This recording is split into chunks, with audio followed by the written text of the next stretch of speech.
77 flavors. We back at it again. Not on location. Not on location. In a location. In a location, but not on location. Yeah. This is weird. 77 flavors. Let's get it.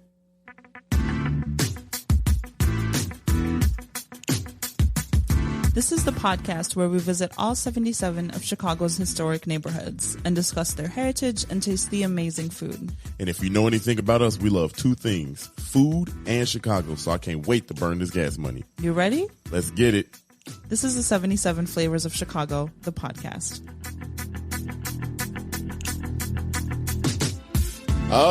Yo, what's happening, everybody? Welcome back to another... Who's everybody?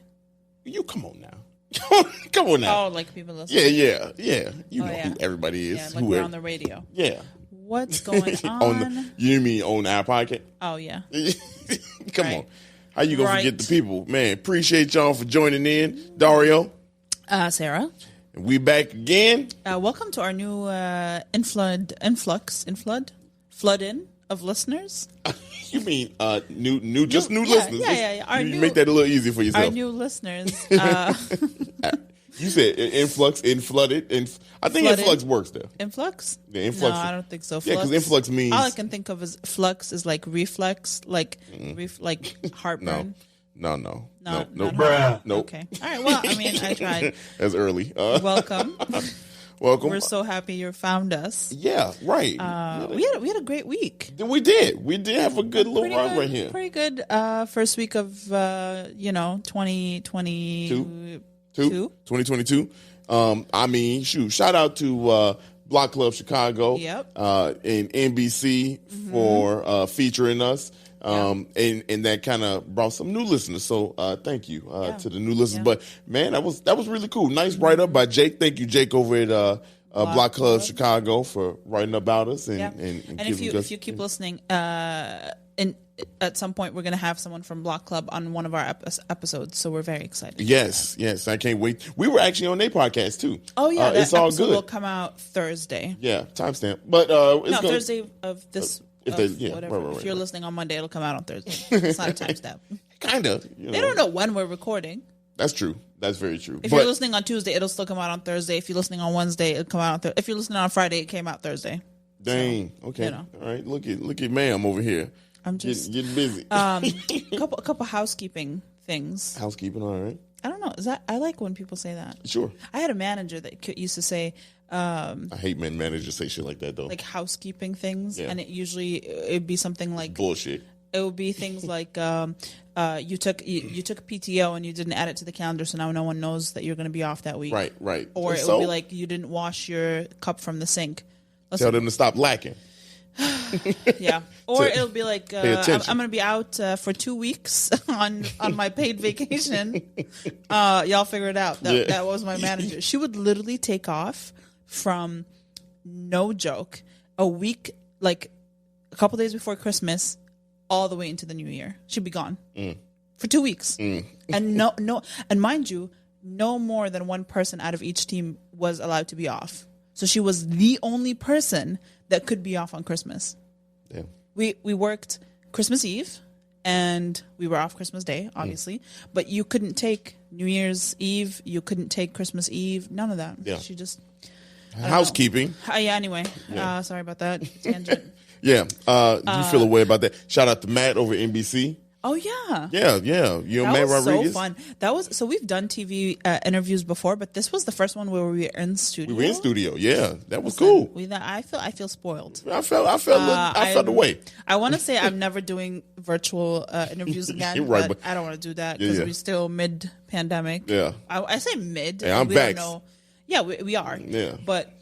I got my papers. I like how we say we were mid-pandemic, but we don't know where the middle is. Right, we don't know where the middle is. We said mid-pandemic in 2020, and it's... Right, we wasn't mid. It wasn't. It wasn't mid. Shit, at one point, we didn't even call it a pandemic. We was just like, this is just a little break. Little 2-week vacation. We'll figure it out. Work from home. Now. I was like one of the quote-unquote essential workers that did not work from home. Obviously, you know that because you were in my life at that point. And I went to a warehouse every day. Sarah was out here working hard during the pandemic. Yeah, and I got sick because they didn't give a shit about us. Yeah. But now I've upgraded to working from home. There you go. 15 pounds later, here we are. Anyway, we got this. You on Tangent City today? Well, I know. You just shout out NBC and Matt Rodriguez. I feel like I'm excited I'm excited to record this week. Yeah, we got a lot of good information. This week. If you're watching on YouTube, we also have our sign up again. Hey, shout out to the. Hold on, where's my air horn? Yeah. There you go. Isn't it so cute? It is. It's very nice. We put a lot of work into that too. I think that's why it took us 3 hours to make this. Yeah. 3 hours, y'all, to make this. I mean, it's dope. I love it. Never doing it again. No. I would do it. I would do it again. I would do it again. But we got to pay for it.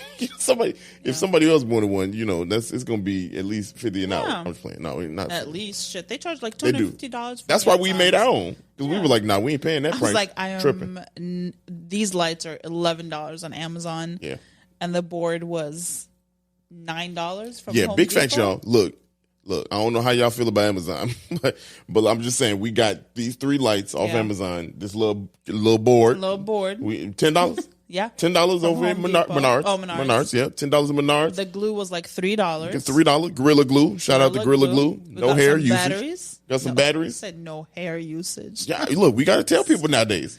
That was a spray Gorilla Glue. Well, whatever. Just don't put no glue in your goddamn hair. I mean, you got to be grown and tell people these things. I feel like everybody knows that at this point. Nah, look, at this point. But back in 2021, was that 2020? Oh, it was 21. It was 2021. No, but she came up in 2021. Yeah, that's when she did it. She glued her hair in 2021. Early. It had to be early in the year, was it? It was like 2020. Over the summer. Man, no, I think she did that 2020. Somebody let us know, man. It was 2021. By the time y'all tell us, we're going to figure it out already. I saw it on how they do like a calendar of what happened every single month. I think she did it in like April or May. Did she? Wow. Shit. I think so. That had to be one of the, I mean, I'm glad she's safe, but that had to be one of the dumbest things. Anyway, it's not about her. We had a fun little time, man. Had a fun little time. Yeah. How you feeling? I got 2 emotional water bottles today. Well, hold on. You got 2. You do got 2 emotional water bottles. Yeah. First of all, go ahead. Go ahead. Well, I was going to tell you what's in the yellow one. If you're watching on YouTube, this is a new. What's the black shit in it? Black pepper. But let me tell you what's in it. Black pepper. Well, here, listen, hear me out first of all before you shit on this. It is the juice of 1 lemon. That's 1 lemon. Hold on. The juice of 1 lemon. The rest is water, dude. Oh, I was about to say that's one juicy ass lemon. Shit. It's not 1 liter. No. Okay. Okay. Shit. It's the juice of 1 lemon, like a teaspoon of turmeric powder, a little bit of black pepper, and honey. What the hell is that supposed to be? What is it for? Turmeric is like really good for you if you're for like your digestion and stuff. I don't know. It has a lot of benefits.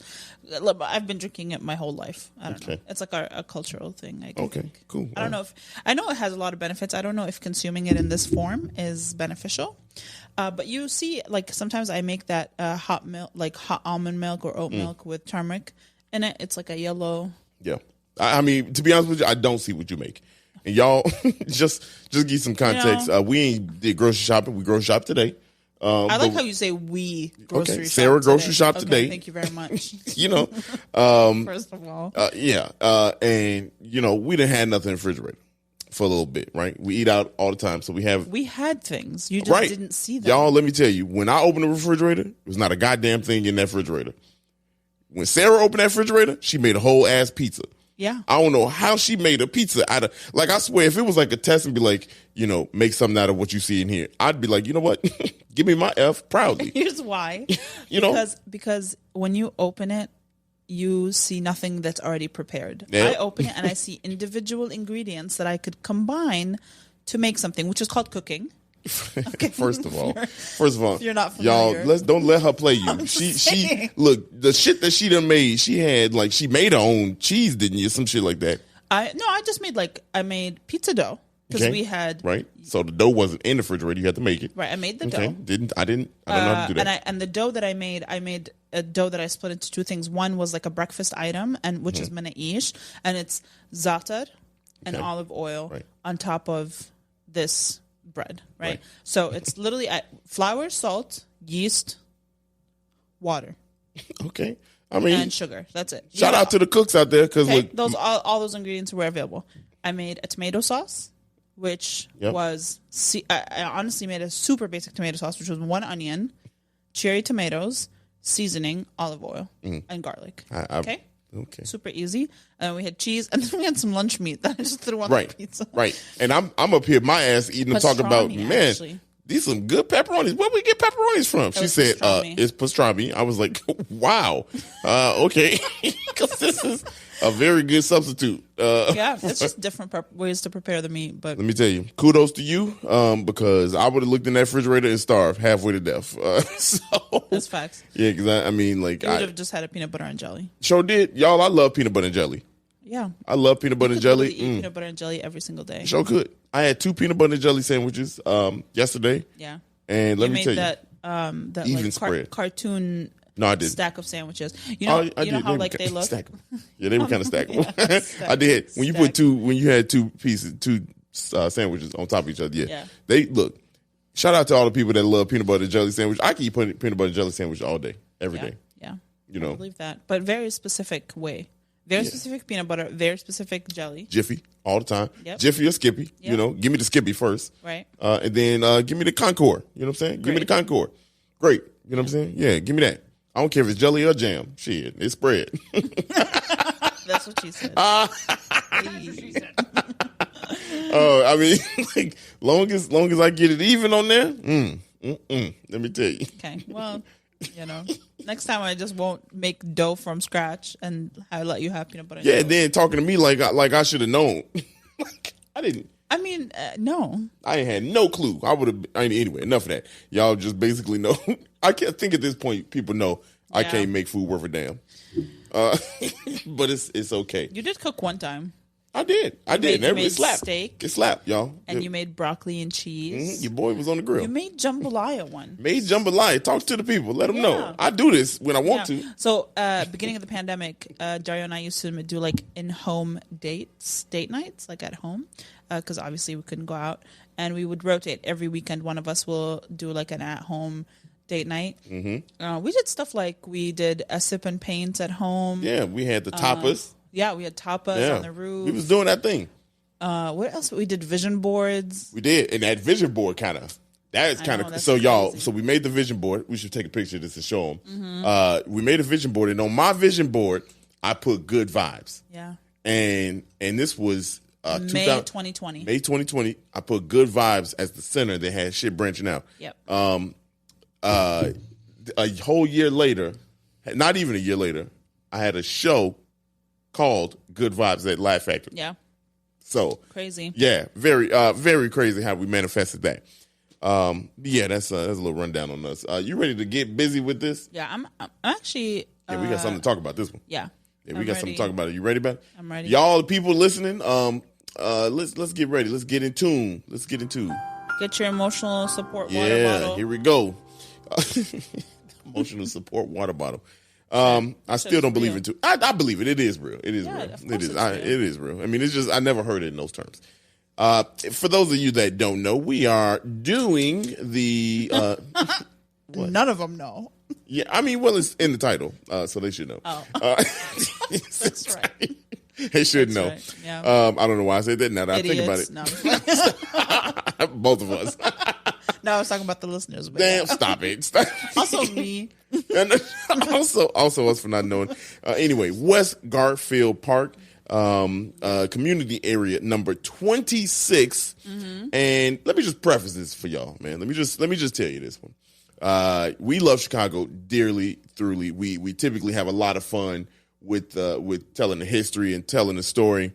But not every story is always going to be the roses and the good outcome. And this one is not a bad thing, but it's a truth. Yeah. You know what I mean? So we're going to tell you that first. I'm going to go through the history, and then we're going to have some conversation about this because it's a reality of Chicago. It's a reality of America. Right. And this is why we do 77 Flavors of Chicago, shed some light on the history. Right. And as well as talk about the food, but the history is part of the show too. So before we go into two things. One, you don't criticize a place that you don't love. If you didn't love it, you would just leave it alone and let it be.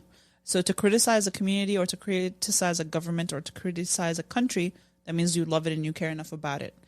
Number two, when we do these stories, when we talk about the history, this is not the end of the story, right? Obviously, yeah, this is not the last point. This is just where we are up until currently. This point. Yeah, and that's perfect. That's perfect because I think every one of the community areas we've done so far kind of had an ending. You know what I mean? So to say, they all continue, of course, right.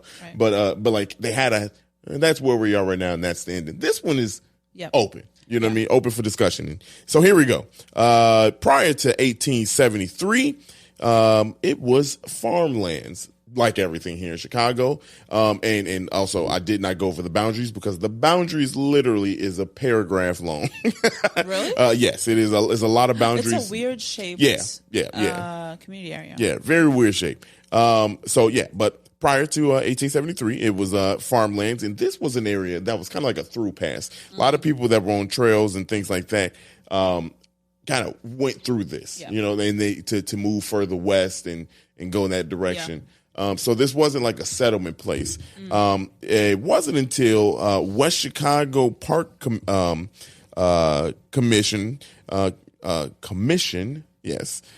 established 3 parks. One of the 3 parks was named Central Park. Oh, okay. Yeah, named Central Park. And as we all know, railways around that time was huge in the city for not just city, but in America at that time to develop and grow. Before the waterways kind of did the thing, railroads for the transportation, and railroads allowed for shops and urbanization to happen around Central Park. And because of that urbanization and because of the population that was there, it became a village, and the village of Central Park. So it was a village right around 73, and in 1881. It was renamed. It was renamed. Wow. What the hell? Why did I read it like that? You just had a little brain fart. I did. Y'all, I'm sorry. 1881, it was renamed to Garfield Park after the assassination of President Garfield. Yep. So that's where the name Garfield Park comes from. Yep. The makeup. Also, if you didn't know there was a president named Garfield, that's totally fine. Not Garfield, not the cat, but Garfield, the human. Human. The human. The makeup was many Scandinavians and Irish, white. Let's call it what it is. That's what it is, because this next part is where we get real. This is where it gets real here in the story of West Garfield Park. So let's just jump straight to the 1950s. Okay, we're gonna jump to the 1950s to the 70s. In the 50s, it was a fear that everything that the neighborhood had worked for, being white, predominantly white at the time, would change and would change the area. In 1959, check this out. This is a very specific situation here. In 1959, there was a black family that bought a home on the block of 4300 Jackson, right? And the white homeowners formed the United Property Group, which disallowed sales to black people immediately after that happened. Okay, yeah. So obviously there was another group that fought against that and said, "Hey, that's not right," because blacks migrated from the South to come to the North. And this was one of the settlement places we told you about the 6 million, the Great Migration of blacks, and this was part of it. And so we had a force working for the people to say, hey, look, no, that's not right. Well, white flight happened, and if we've talked about white flight here many times, and white flight is when literally white folks said, hey, we moving out. They just left their stuff right where it is, homes, everything, furniture still in it, like we said, and they got up out of there, right? And that was in 1959. In the 60s, blacks just continued to move in, right? Just continued to move in. Now, here's something interesting.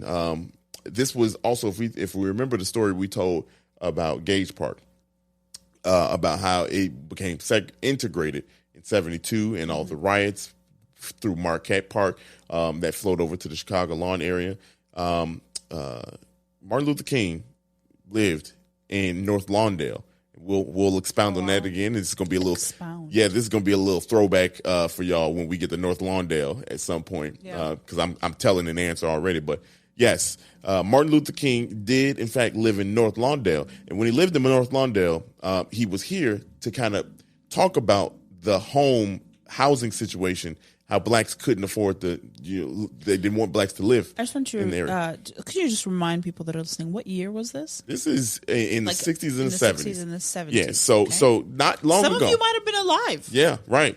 And this is the story of Chicago, right? This is the story of Chicago. But the reason why I bring up Martin Luther King, because he was here, living here, and trying to fight it. He said that the racism and the economic divide here in Chicago was the worst he'd ever seen it. Yep. In America. I think you mentioned that during the I might have the Douglas episode. Probably Gage Park. Probably Gage Park is one I would probably mention it in. But unreal to me that like this is one of the areas that really were hit hard by the racial differences. It's not at the unreal. time. It's not unreal. Of course, because I think people know what I mean. To this day, a lot of the city remains, whether you view it this way or not, remains segregated. Right. Chicago is one of the most segregated. We know that Chicago is one of the most segregated cities.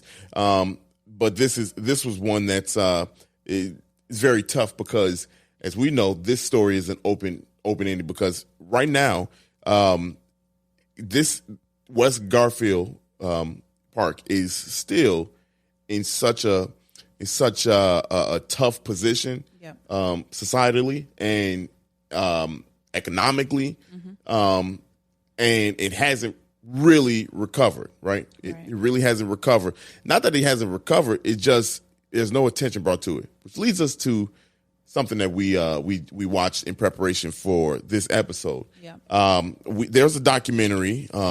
If you're watching on YouTube, I'm sorry that I'm on my phone, but I took notes on my phone. Yes, so, just deal with it. Yeah, it's just deal with it. But I swear, see notes. I gotta zoom in. I'm not scrolling on Instagram. yeah. She's not tired of me talking. No. Well, before we start talking about this, I feel like I need to kind of disclaim something. What? Well, because obviously I'm not black. If you've seen any of our social media, if you've heard any of the podcasts, I grew up in Jordan, right? And I sometimes I feel very passionately about certain things, and then I feel kind of like, do I have the right to be this passionate? But it reminds me so much of where I grew up and the issues that we faced, and only because my parents. Both children of refugees, Palestinian refugees. Dario is scrolling Instagram. If you're looking. I am not. Actually, I'm getting my notes ready because I have additional screenshot underneath the reference.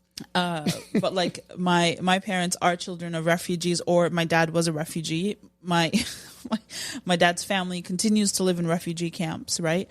And treated very similarly, and maybe to a certain extent, very similarly to minorities in the United States. There's a lot of them live with no running water. There's no education, no healthcare, no rights. You can't buy land if you're Palestinian. You can't work certain jobs. You can't do any of that. So I just want to say that even though I have not had the exact same experience as being black in America, because that is a very unique experience, the passion that I have comes from the fact that I lived in a society where the racial group that I belong to faced similar kind of dilemmas. And also, I'm an Arab in America. So that is another kind of similarity. Well, another viewpoint. You know what I mean? Again, not the same struggles for sure, but I can relate. Right. And so I if I say anything that seems like too passionate or I just want I know, but you say that because you know me, but a lot of people, you might not know me. But I think at the end of the day, all people should have this kind of passion for everything. So to me, I appreciate your disclaimer. I think a lot of people appreciate the disclaimer, but we're human. You know what I mean? We're human. We should not be disclaiming human rights. Right. You know what I mean? So that's where I stand on that. Going forward. We watched this. There's this mural on the side of the Next Cuts board wall on Madison. Madison right there. And it outlines what's called the report card. And there's this brick report card project. Yep, the bricks this report card project, and it outlines where West Garfield Park stands economically with different metrics compared to other places.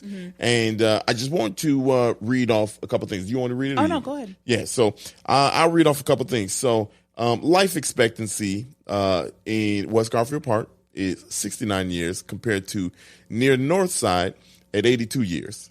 Now, this is a picture just taken from today, and they update this every time there is a new political change and reports out. And every new census. So this is the most up-to-date census results. Medium household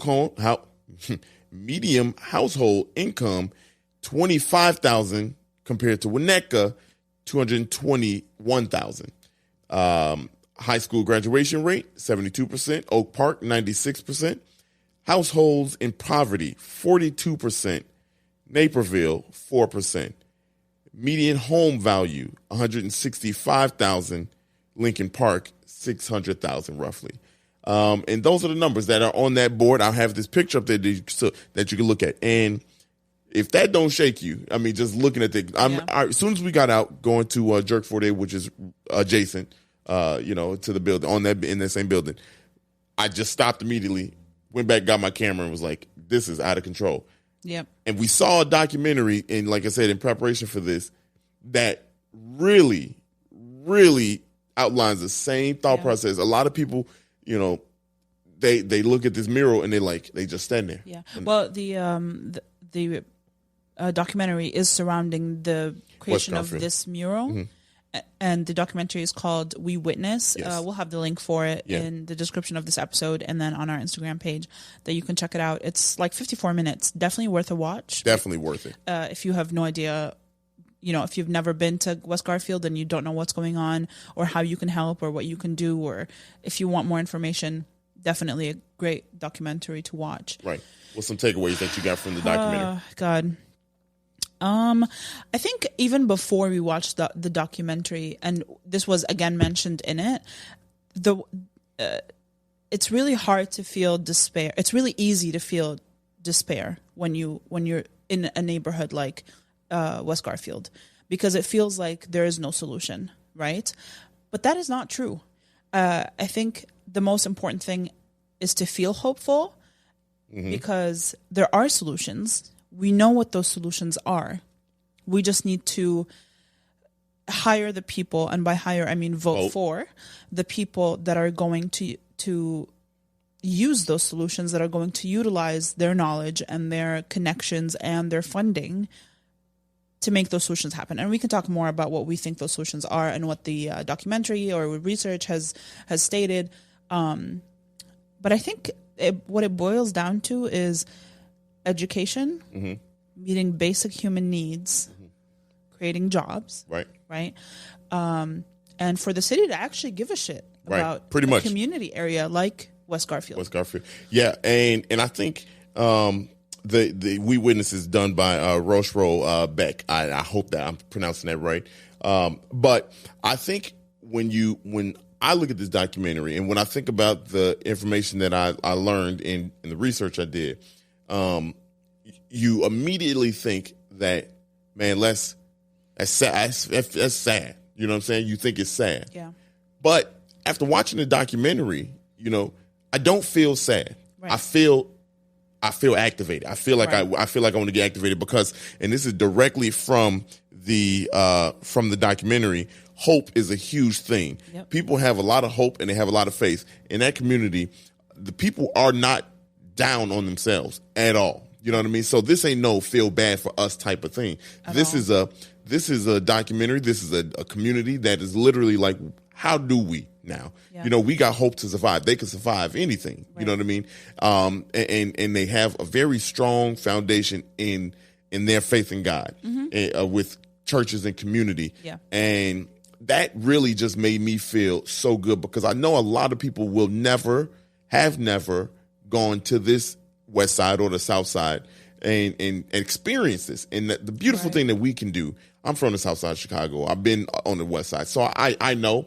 But the cool thing is that we can go to these neighborhoods, bring our equipment, and feel part of it. And we see it firsthand, and we talk to the people. Chanel over at Jerk 48, who served us, she was so upbeat. You know what I'm saying? So upbeat and happy. And watching that documentary, you see the people. Yeah. They upbeat. They happy. Yeah. So it ain't no woe is me type of mentality. Right. It's a please fix this. Y'all see this problem. Yeah. Come do something about it. Yeah. I think also what is always people tend to forget, and the criticism usually comes is like, well, why don't they just, do better themselves? Why doesn't the community come together and create from within? Which I'm behind that message. The community knows what it needs.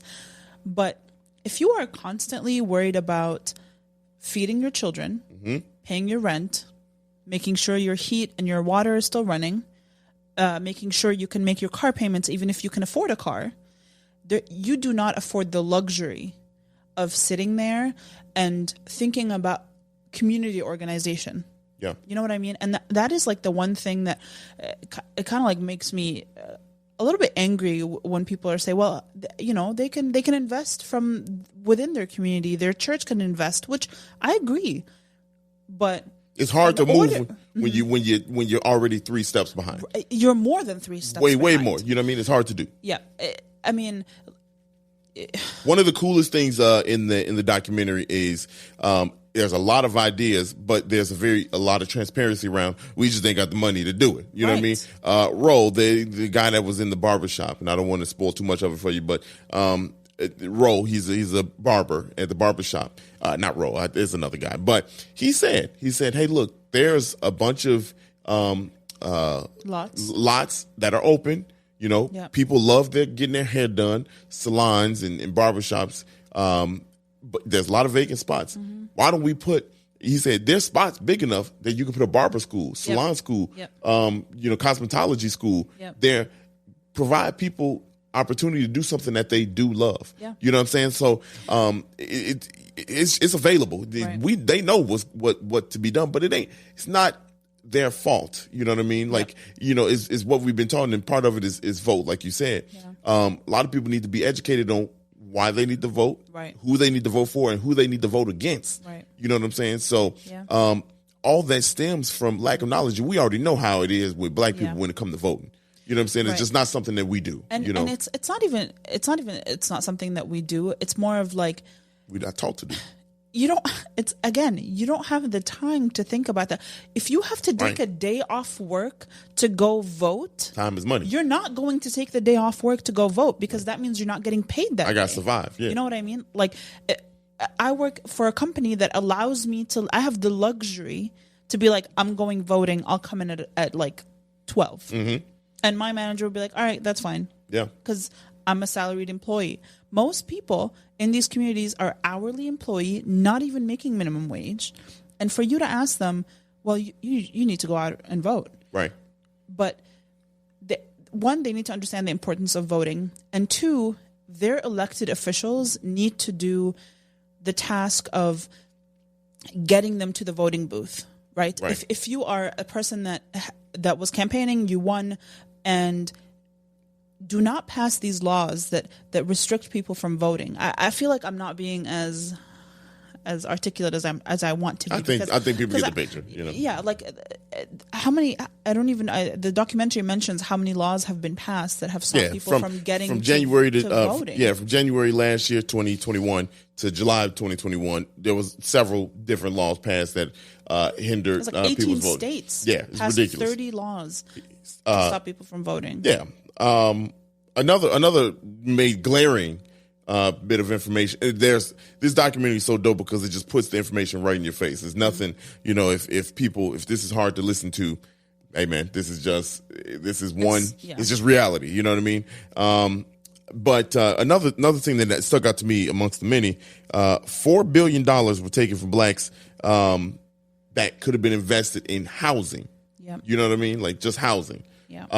And we make up a third of America, but yet we have 87% of unemployment. I know, I wrote that down. You know, I mean, like when you think, like we can't even afford these houses because we damn near not even employed. Yeah. You know what I mean? We ain't got no job to pay for it. Yeah. You know what I mean? And so those lack of jobs come from lack of education and lack of, not everyone wants to go to 4-year college. Right. You know what I mean? Shit, there could be trade schools. Yeah. Those are the essential jobs that we Right. talk about now in like pandemic and post-pandemic times, is that these are the essential jobs that kept the economy going. Right. When most people worked from home, the people that did not work from home are minorities. Right. That continue to keep the economy going. Right. It's amazing. And when you talk about school, they had a stat there that also said, the black person is going to start out $25,000 in debt before a white person does. Yeah. You know what I mean? So like we can keep on going through the stats. Yeah. I think you all get it. Definitely watch the documentary. The mural, I want to give credit to the mural. The mural is done by a guy named Zeb, Z-E-B. Mm-hmm. He was the guy that started the mural, and this is the first, I believe they said, the first of a few mural report cards that are going to be popping up around the city, apparently. Right. So something to look at. And I want to land home the message, just like how they landed home the message in the documentary. Hope and belief in their God is what is keeping West Garfield Park going strong, y'all. And I'm telling you, if you go over there and I got to say it with my chest out, man. Like there's a lot of people that won't go into the South Side, they won't go to the West Side because they scared. They talk about the violence that they hear on the news. And yes, West Garfield Park has had some bad runs with the violence and gang activity and things like that. But one thing you can't take from the people, from us walking in there, watching that documentary and being in West Garfield, is that it's not a scary place. It's a place that needs attention, right. From people that have the options that they don't have. Right. And so hope and church, y'all, we need to visit these places. This is 77 Flavors of Chicago, man. I love this. I love what this podcast is, and I love every bit of Chicago. And this is just one we need to. These are our brothers and sisters. Right. You know what I'm saying? Right. As a city, this is we need to do. Yeah, we need to do something. My mom's favorite analogy in life was that the family is like a human body. If one part is struggling, the whole body will be sick. Mm-hmm. And I feel like that is also applicable to a city or a company or whatever it is. Any kind of organization that has multiple moving parts. If any part is sick, then the whole thing is sick. Yeah. And Chicago will not be at 100% of what it can do unless we take care of all of these moving parts that need our attention. Mm-hmm. And again, by attention, I don't mean like go open a Mariano's. Yeah, right. You know what I mean? Because if the median household income is $20,000, you're not shopping up. You're not going to be able to shop at Mariano's. Right, you're not doing. You know what I mean? But it's like it's recognizing that there are things that we can work on. From within the community, there are things that your elected officials can work on that you should be calling it on your aldermans. You should be calling on the city to kind of, apply pressure. Yeah, apply pressure. Which is a luxury. To take time out of your day to even think about that is a luxury. But, that's why these organizations exist, to kind of do that. I don't know. Yeah. I mean... Yeah, so this is what we said.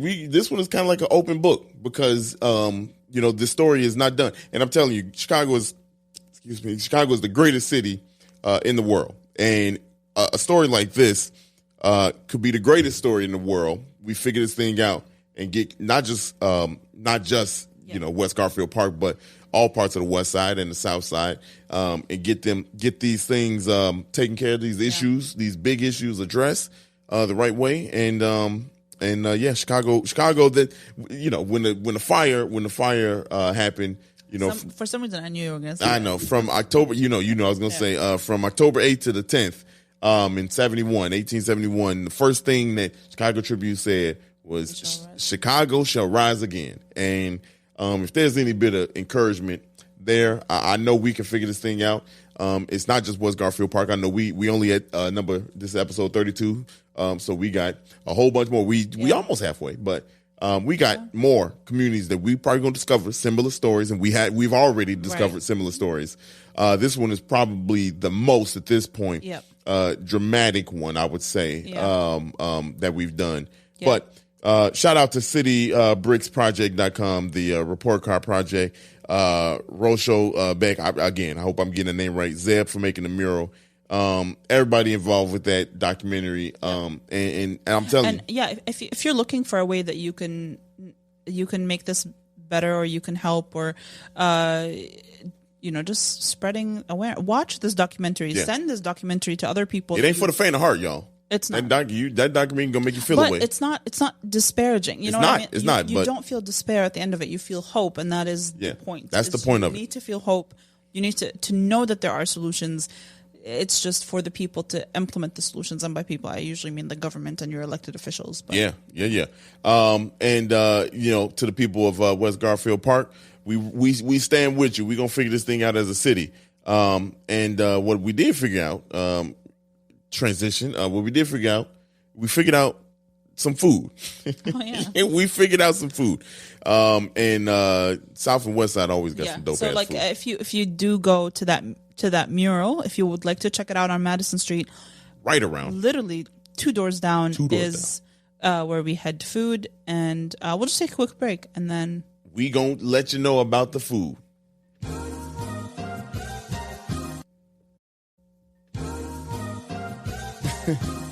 Ooh, we are back. Yeah, buddy. With the food portion of this episode. Before we start the food portion, we usually do the Am I the Asshole segment here. Okay. But today...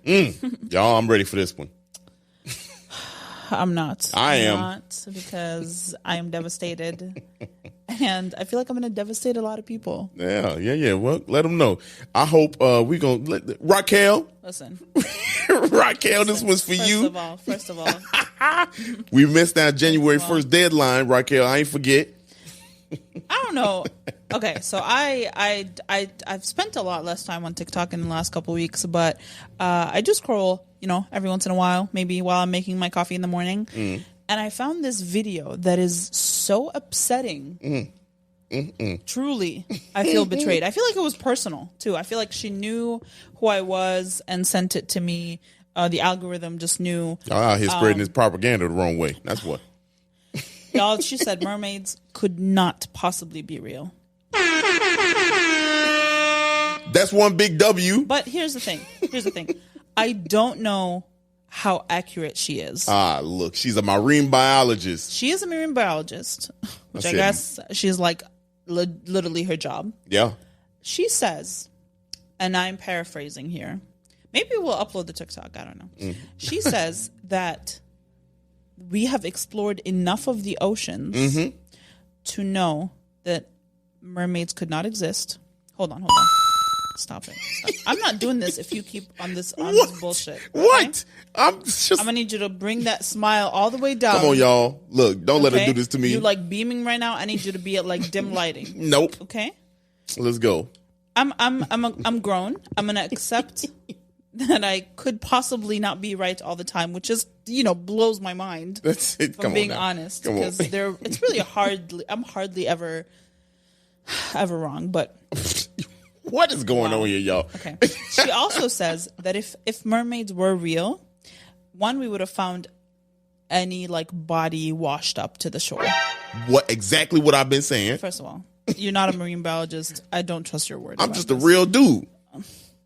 Just a real dude. Second of all, she says we've explored enough the ocean that we know. Third of all, she says there is no evidence in evolution that indicates that this could have possibly been an evolutionary step. Exactly. What do you mean exactly? So like I was saying, I was like, that. We ain't never seen them. That's not what she's saying. But that's what basically she's saying. No, evolution proof. No. Ain't no bones. Yeah, but you said we never seen them. We ain't seen no fish stick. Fish stick? Can you say fish stick? This is why I don't have these conversations with you. Stop laughing like that. This is just the worst day of my life. But yeah, she says that evolutionarily speaking, there is no proof that this could happen. We've explored enough of the ocean that we know that it's not possible. And she says if they have developed enough of a conscious awareness that humans are terrible, let's hide from them. They would, we would have found like because they would be living in the bottoms of the ocean, which means we would have some form of like, they would have developed like a gelatinous texture to them. Yeah. And that would have washed up to the shore, and it hasn't. Exactly. Maybe there's a conspiracy theory where all the countries are hiding the proof. And they like unicorns. Y'all, ain't no damn mermaids at the end of the day. I'm so glad. I mean, this is just one person's opinion. That's all we need. I don't know how accurate this is. Maybe she's lying. We could dead that. Maybe she's working for the CIA. Maybe. No, we're not deading anything. It's over. It's done, From y'all. this day forward, till we hit 77, I will make it my task to prove that mermaids are real. Y'all, mermaids is in Lake Michigan. Of all the lakes, nah, definitely not Lake Michigan. Why? We got more planes in there than we do. Really? Yeah. Because they used to do Navy things. Yeah. I thought Navy was boats. They used to do Navy things. What navies were boats? I mean, but planes fly on the boats. Oh, they do? I thought it was just like they were swimming. What? I thought the Navy was just doing like. You mean the Navy? Things. I thought about the plane. I was like, what kind of? No, I thought the Navy was just exclusively like swimmers. Marines and shit like that. That's what you thought. No, Marines are the ones that shoot guns and in the water. Right. They're like I hear they're the badasses of the military. Yeah, they think. I mean, they do. They are. Shout out to the Marines. I thought the Navy were like the computer water people. I'm sure. I think. But all I know is that they have the planes are on the pier. That's what. What? I mean. Look, now I'm jumbling on my goddamn words.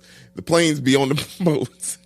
That is crazy. Y'all, look, I know what I'm talking about. Just like I don't know Marvel thing. No, no. Do I sound stupid right now? I mean, I don't want to say it, but I don't want to say it. As a person that comes from a region of the world that is completely war torn, I should know this. Yeah. But we don't have seas in Jordan. Yeah, right. We have the Red Sea, and that's it. And there's no marine things happening at the Red Sea. We're basically landlocked. Except for the sea, which I guess we're not landlocked, but we don't have any freshwater sources. Well, this went south, y'all. Very fast, trying to explain that. All I was trying to say is that there's mermaids in Lake Michigan. There's not. That's what we're trying to say. I don't know why I'm stumbling over this, but the planes on the boats that they take off from the boat. And it's not a boat; it's a ship. There's not enough. Yes, it is. Come on, man. You've seen it. Don't do that. You know that, right? Yeah.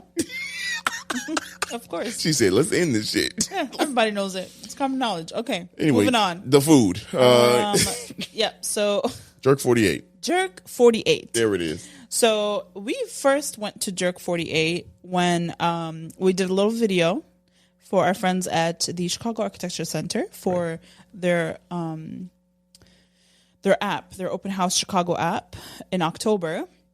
We visited Jerk 48 as the feature for one of the community areas. The location we went to today is one of their other locations. They have two, right? One on the west side, one on the south side. Oh, sorry. Okay.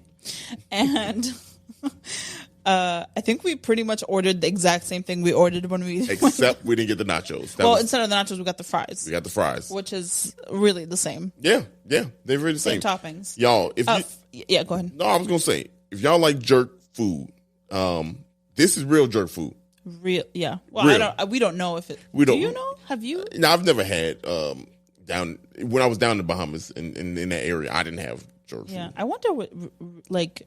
It's probably hot as hell. I mean, I'd imagine it's probably the same stuff. You know? So? Yeah, I don't think it's too far off. You know, I think they had the Jamaican flag. How Chinese food in the States is it's way different. Very different than except for Chinatown. You know what I mean? Like Chinatown had that was real. That's real stuff. But I think this is very authentic. Because you think they make Alfredo jerk? Okay, not that's Jamaica? That's a little different. Since we're talking about it, we did have Alfredo jerk, y'all. They definitely don't have Italian beef jerk either. So They're not eating Italian beef jerky in Jamaica. That's crazy. They're not doing that. They're not doing that. So yes, I have zero knowledge on the origins of jerk, which I probably should have looked up, but I think our focus is Garfield Park. we do one thing, and that's it, one thing only. But the food is good. Oh my God, it's so good. Man, look, y'all. Let's paint a picture of what this place is. So the place is pickup only. Yep. There's nowhere for you to sit down. That's why we're here. And I would suggest you call in to order, or you order through their app. They have an app. They have a Jerk 48 app. Yeah, it's that you can order on, and then you go in and pick up. And the reason I say that is because it is made to order. Mm-hmm. So your shit is not going to be ready in 5 minutes. It's going to be fresh. You're going to wait for 20 minutes, 25 minutes. Not even that, unless it depends if on it's what busy. You order. Yeah, if it's busy, because we ordered a lot, and we only waited about 12 minutes. Mind you, what we ordered isn't like anything that takes too long, but we still waited 15 minutes. I don't think nothing there takes too long. We waited 15 minutes because we had a lot. We had 5 different things. When we went last time, we waited 20 minutes. There was a lot of what people I'm saying is, if you don't want to wait 20 minutes in the place, there's no place to sit down, order on the app. That's what I'm saying. Okay, say that. Shit. Say that. That's what I was saying. It's made to order. It's okay, right. But it don't take long. Anyway. It was good food. She about to hit me. Pasta boils in 9 minutes. It took 16 minutes to make our food. So clearly, it's made to order. Okay. All right, you got it. It's you. It's all good. I'm so mad right now. Y'all, she grabbed the bottle, y'all. I need my emotional support water right now. I'm going to take a little gulp. Look at y'all heard us beef on air for the first time. Not the first time. This ain't not the first time. Okay, all right.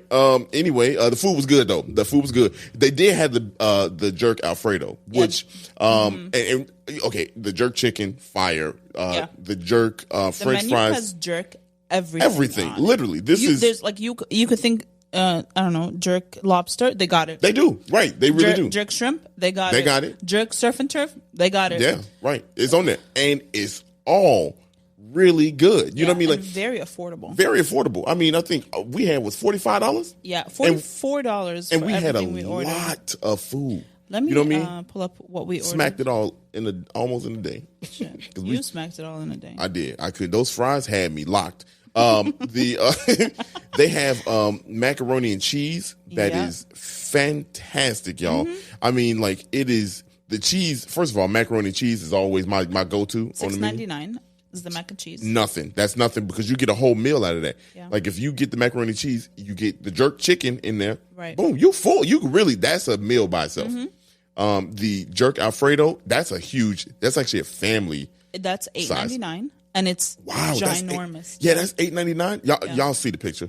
But that was fantastic. It's a huge portion. Yeah. You know what I mean? And you get the bread. You get the it's a lot of fettuccine Alfredo in there. Mm-hmm. And then you get a lot of jerk chicken. It's the right amount with the seasoning. The jerk wings were $12. Oh, and you get a bunch of wings. 9 wings. We got 9 wings with fries. Yep. With fries. Mm-hmm. The jerk lobster tail is $22. That's probably the most expensive thing. And it probably comes with fries. Yeah, that's probably the most expensive thing on it, though. Yeah, it is. Okay. Well, no, the jerk surf and turf, which is 3 jumbo shrimp, 2 lamb chops, and a lobster. Oh, that's worth it then. A lobster tail for $32. That's worth it. That's insane. That's worth it. Hell yeah.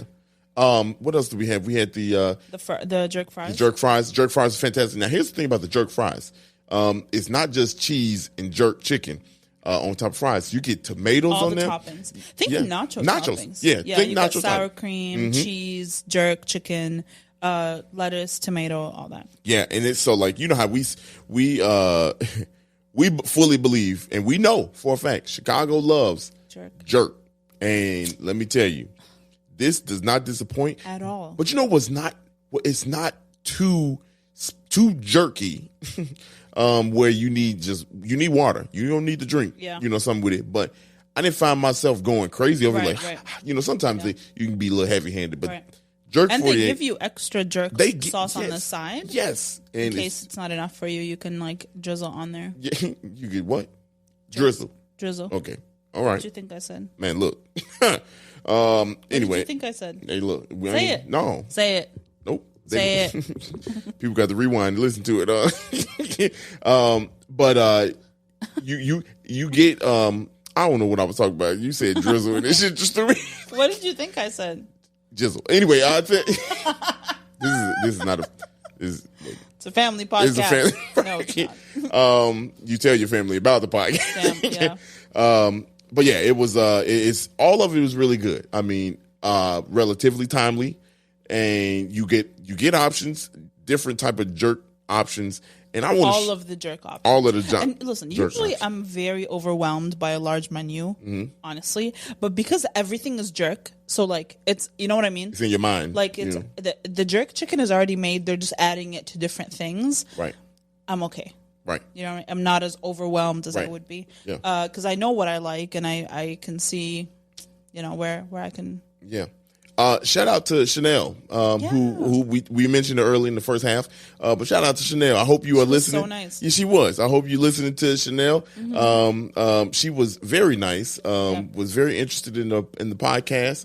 And when we told her that what we were going to do and what we do with the podcast, she was very in tune with it. Yeah. So Chanel, this shout out is for you. I feel like she represented West Garfield Park very well. Yeah. You know what I mean? Like, I feel like she really did represent, you know, the people there. Right. You know what I'm saying? Like, and just in the shop, she was moving, she was working, and had a smile on her face. Yeah. Yes. You know what I just thought of? What? Do you remember the one time, like a couple years ago, we went to this bar in I don't know, somewhere on the north side, and you asked if you asked the server if the jerk wings were good. Oh. And they said, y'all, I don't know what jerk is. Y'all, I think I must have been the most disappointed. Let me tell you. And then they were like basically barbecue wings with hot weren't sauce. even barbecue wings. They were just hot sauce wings. They were just like literally sweet and sour hot wings. Sauce and wings. I couldn't have been more disappointed. But if we had 77 flavors of Chicago back then, that would have been our first restaurant that we probably would be like. I mean, technically, it's not really a restaurant; it's a bar. But here's why I mentioned that. I mentioned that to say, what if someone is listening and they don't? I didn't know what jerk was until I moved here. So what if someone doesn't know what jerk is? Okay, how would you describe it? Like, what would you say? It is think blackened chicken. With spice, with a kick to it. Yeah. You know what I mean? It's got a very, very strong kick to it. So if you do not like spicy food, this is not for you. This is not for you. You got to be grown and got to have some mental stability because that shit is hot. But hey, I would say it's blackened chicken, tender. Now there's different ways that you can prepare it. Jerk Freddy does it differently. Some people eat jerk chicken off the wings. And they have that option. Obviously we had it here. We showed it, but most places, if you go to certain places, they only sell it by dark or white meat, chicken. But this kind of chops it up. Most places have chopped up pieces. I don't know. I'm trying to describe it to people that might not know. The chicken is shredded, you mean? Yes. Or diced chicken. Yeah, but some people literally just, some restaurants just literally chop the chicken. You know what I mean? You have to eat the bone like that and just eat it off the bone. And they just chop it. You know what I'm saying? Yeah. Shout out to Garfield and Flavor. They over there on the south side. My south side. You mean like chicken pieces? Yeah, they chopped the chicken. Shit. What else I gotta say? Chop the chicken. All right. Well, that was good. It was real good. That's insightful. I was gonna read off the ingredients of jerk, like a jerk dry rub. If someone's interested in making a jerk dry rub. A jerk dry rub. Ooh, cool. Yep. So if you want to make it into like a sauce, just add oil. Really? Oil makes it saucy. Yeah. Or lemon juice, water, whatever. But the dry ingredients are onion powder, garlic powder, cayenne pepper, salt, black pepper, thyme, sugar, allspice, parsley, paprika, pepper flakes, cinnamon, nutmeg, clove, and cumin. But a lot of the spicy ones. Right. You know what I mean? Right. Like it sounds like, pinch. This sounds, Go crazy with it. Yeah. Heavy hand. Ba, ba, ba, ba, ba, ba. Yeah. But it's a lot of like familiar, it's a lot of the heat comes from cayenne pepper and the red pepper flakes. At least that is based on my very limited research. You made your own jerk. I do make my own. I add parsley to mine because I like. What do parsley taste like? What? I mean, like Did you say what does parsley taste like? I feel like this happened over your head. Literally, I just want that meme where it's like, yeah. Who said that? That's exactly how I feel. What? I mean, what do you mean? How does parsley taste? This is a legit question. It tastes like parsley. Okay, which is like, it's an herb. Okay, right. Sir. What, spicy? I'm assuming. No. All right. Well, it's just an herb. Okay. It looks like cilantro. Right. I know what it looked like. Okay. But what it tastes like before. I know, but like, what is the taste? Because I don't think I'm just gonna give you a single leaf of parsley, but like, here, taste this. Look, y'all. When we went to Urban, we have parsley. I'm gonna have. Okay, we'll do it on camera too. Oh my God, that was Urban Growers. We went to Urban Growers, and I ate a mustard leaf.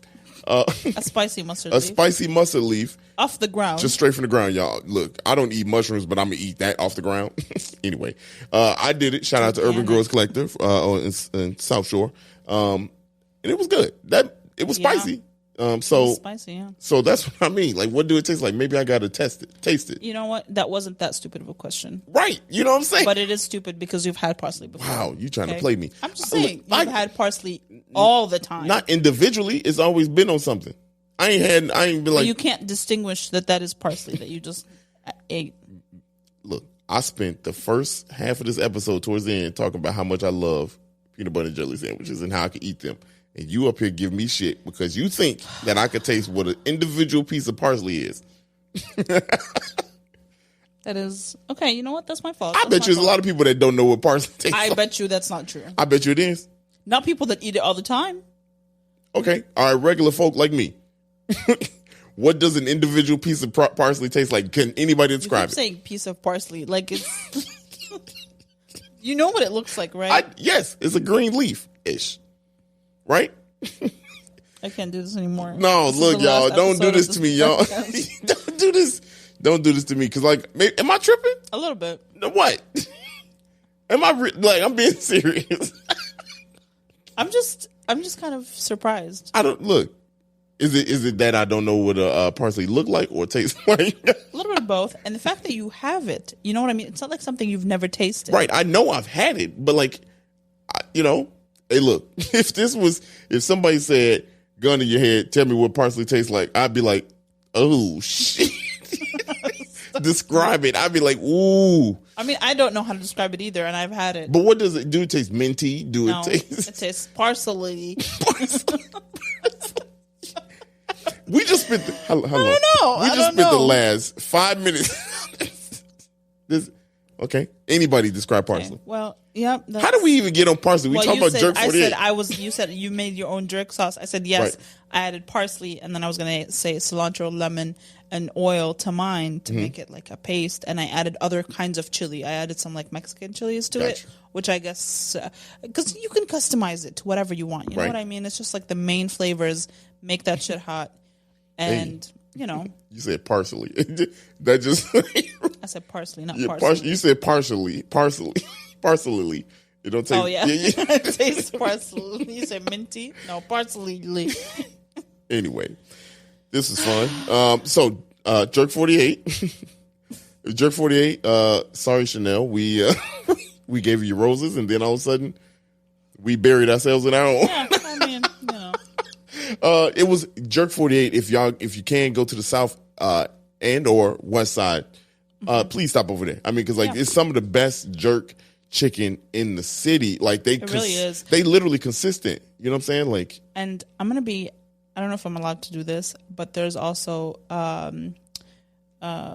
what is it called? Irie jerk chicken. Jerk Taco Man. Yeah, Jerk Taco Man is always a hit. Right down the street. Here's the thing about Jerk Taco Man, because I used to get him when I was on Michigan Avenue, working at the AT&T flagship store. Man. And when I used to work, it's like mentioning Voldemort. You can't. I know when I worked down there, I would have Jerk Taco Man, and I don't know what he put in that, but every time it was like I ate laxatives. Wow. It ran right through me, y'all. I don't know. I used to have like the jerk taco because they had this huge jerk taco, and I could only have like half of it because you'd just be dying. Man. That is a lot of information. I'm so sorry I'm in y'all ear. I didn't even want to know that. I didn't use any profane words to describe. I mean, they got the image, though, unfortunately. And that's all I got to say about that. But and Jerk 48 don't do that to me. So... Maybe they put root beer in there. Oh, stop it. She know I got a root beer sensitivity. Y'all, I love root beer, but I can't what it is in root beer that makes you... Any doctors out there listening or anybody that might know. You think doctors listen to this? He probably cut it off after you said parsley. And then I said, I don't know what the hell a parsley tastes like. This is done. Ridiculous. We're done with this. Stupid. But yeah, y'all, if anybody out there knows, I'm going to say this with a straight face. I said medicine school. Medicine school? Medical school. This is the hardest thing I've ever done is listen to this podcast. Wow. This is yeah, we on something different this time. If this is your first time listening. Laxative in the jerk. Oh, the root beer.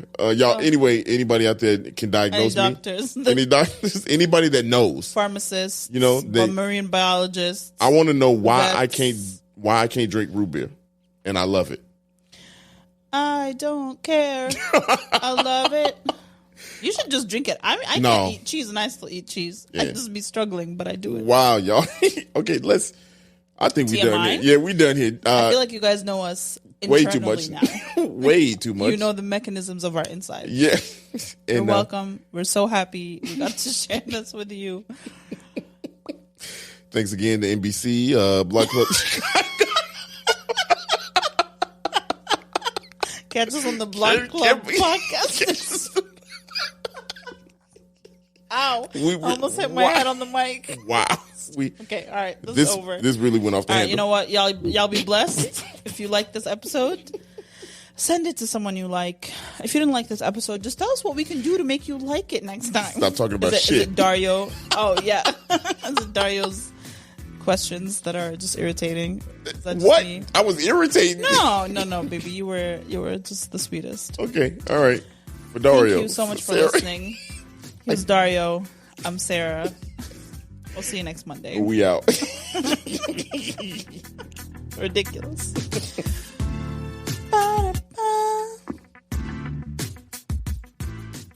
Hey, thanks for listening to this episode of 77 Flavors of Chicago. We hope you enjoyed it. If you can, please like, rate, and subscribe to us on all streaming platforms where you listen to podcasts. And we hope you listen soon. We'll catch you back next Monday with a new episode. Bye.